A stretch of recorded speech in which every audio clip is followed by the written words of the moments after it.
Hello, welcome to Baltic World. My name is Crispin, and as you're aware, an extraordinary event has occurred that wasn't on anybody's bingo card, and that is the full-scale uprising, the rebellion against the Kremlin, led by Yevgeny Prigozhin, leader of the Wagner military group. Now, the Wagner Group is a private security company. You are probably aware, you may have heard of it at least. It was founded in 2014. That's when Russia first invaded Ukraine, but it didn't do so openly. It refused to acknowledge that there are Russian military forces in Ukraine, and these people colloquially became known as the Little Green Men. Well, these were the origins of the Wagner Group. Its leader, Prigozhin, has been a long-time Putin friend and ally, and he's had a quite savage life story himself. His father died when he was little. He was thrown in prison for about 8 years for theft and robbery. And then when he was released, he started a series of businesses that proved spectacularly successful. Indeed, most of them seem to be legitimate businesses. Of course, the corruption of Russian politics and the greasy pole of the mafia state no doubt played a role, but he seemed to be an entrepreneurial man.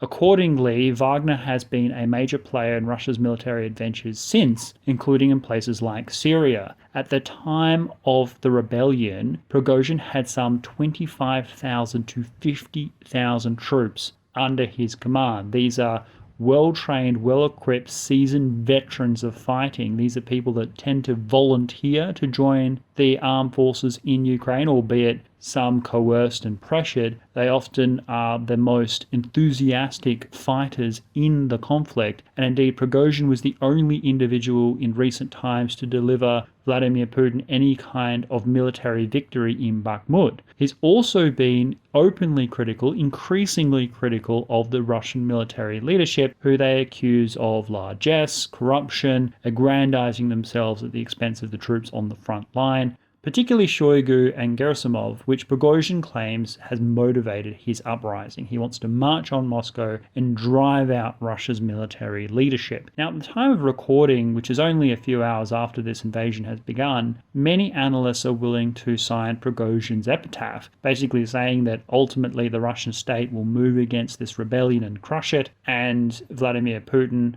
he will be considerably weakened politically because of this embarrassing uprising, but ultimately it won't go anywhere.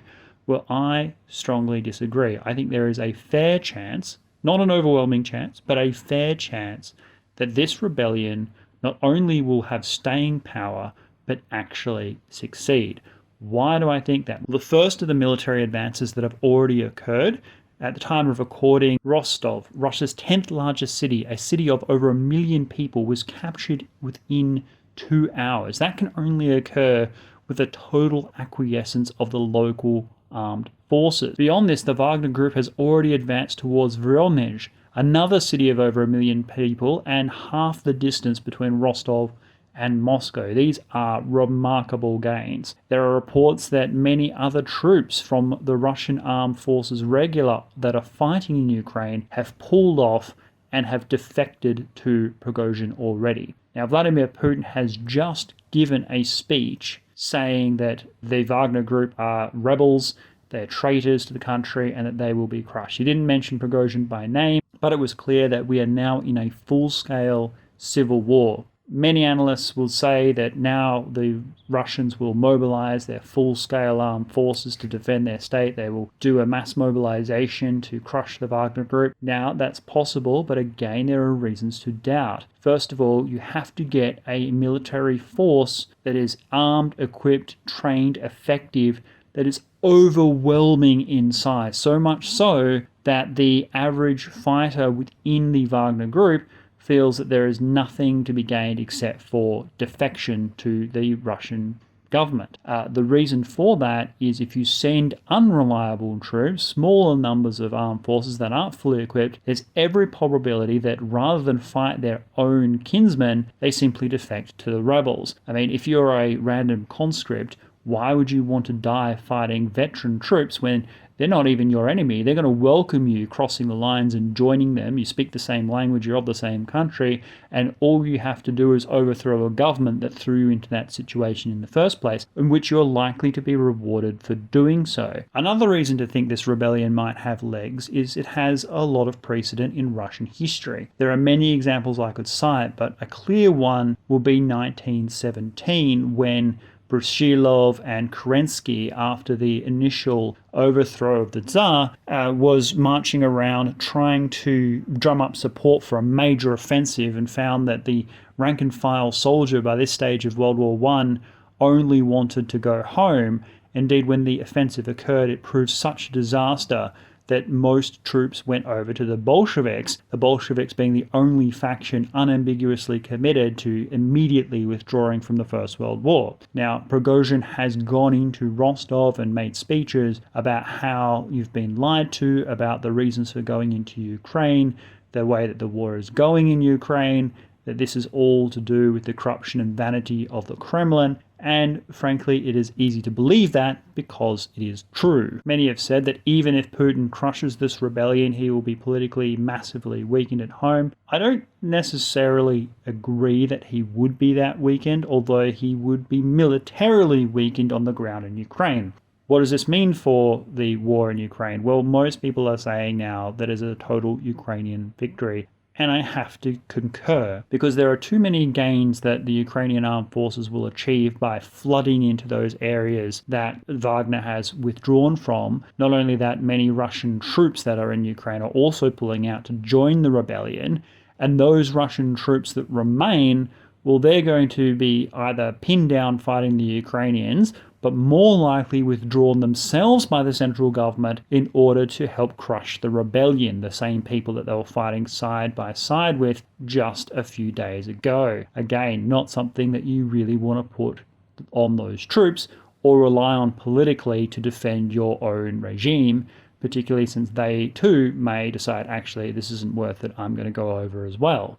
In any case, it does look like Ukraine is on the brink of recapturing all of its territory, and if I was the Ukrainian government or in Washington DC making decisions, I'd be looking at all kinds of ways you might try and support the rebellion to keep it going as long as possible, at least until it appears they might actually succeed on their own, in which case you stop. But yes, I agree with the majority that thinks that this is the harbinger of a total Ukrainian victory, the recapture of all of their territory, including potentially Crimea. Now, that is a question mark that remains. There may still be significant resistance to that. However, certainly all the territory that has been captured by Russia, save Ukraine, since 2014 will likely fall into Ukrainian hands, and then a massive battle for Crimea will then begin. With regards to the rebellion, of course, it's too early to predict the final outcome, but I do disagree with the majority. I think this rebellion has serious legs. So far, it seems that Prigozhin has made every decision correctly if he did want to overthrow the government, except for perhaps not anticipating Vladimir Putin's condemnation quite so direct and rapidly. He, Prigozhin, deliberately focused his attacks on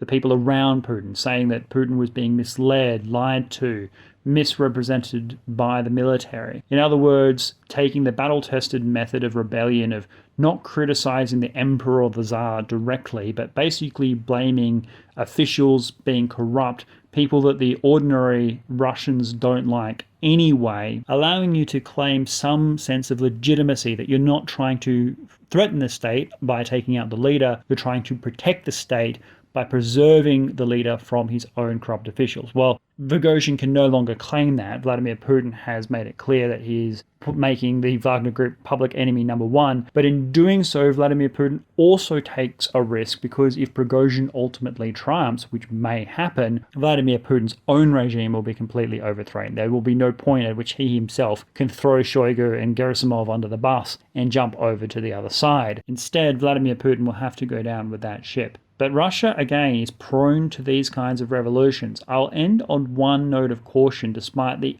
overwhelmingly good news that this is from a Western point of view. One note of caution is Russia, after a revolution, is seldom better. Remember, ultimately the Romanovs were replaced by the Bolsheviks and then taken over by Stalin, leading to a complete reign of terror. One should not assume that because Russia has fallen into civil war that they will no longer be dangerous or a threat in the future. Indeed, the future regime may be more militaristic, more militant, more aggressive than Vladimir Putin was. So we'll need to definitely watch this space. But as of now, congratulations to Ukraine. It is you who have fought valiantly in defense of your homeland. It has humbled the entire world, certainly myself who have borne witness to this, and it is your military courage and victory that has led to this rebellion occurring in the first place, to humiliate the Russian military to such an extent that they lose faith in their own government. I would love to hear your thoughts. Again, I apologize for this audio quality. Doing my best. I don't have my equipment with me, but I'll do my best to keep you updated. I'd love to hear your thoughts down below. We're living through history-shaping events. So thank you very much for watching. I will see you next time, friends. Goodbye.